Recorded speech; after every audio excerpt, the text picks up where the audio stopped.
வணக்கம் சிம்மராசி நண்பர்களே. நான் உங்கள் ஆஸ்ட்ரோலான்ஸ். டிசம்பர் 27, 28 நாளை சனிக்கிழமை மற்றும் ஞாயிற்றுக்கிழமை.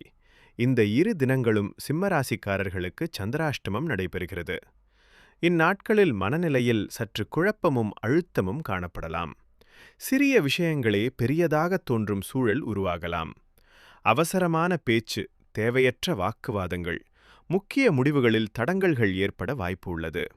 ஆகவே இந்த இரு தினங்களிலும் பொறுமை, நிதானம், சொற்களை கட்டுப்படுத்தும் மனப்பான்மை மிகவும் அவசியம்.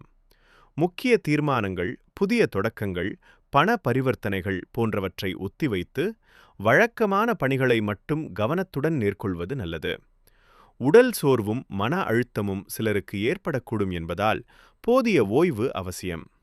மேலும் ஏற்கனவே நீங்கள் அஷ்டம சனியின் தாக்கத்தில் இருப்பதால் சனிக்கிழமை மனோகாரகன் சந்திரன் சனியுடன் நெருக்கமாக பயணிக்கிறார். சற்று கூடுதல் கவனமுடன் இருப்பது நல்லது. இருந்தாலும் இந்த சந்திராஷ்டமம் நிரந்தரமானதல்ல. ஞாயிற்றுக்கிழமைக்கு பிறகு மனநிலை படிப்படியாக சீரடைந்து தன்னம்பிக்கை அதிகரிக்கத் தொடங்கும். பரிகாரமாக சிவ வழிபாடு மனதில் அமைதியை தரும். நன்றி. வாழ்க வளமுடன்.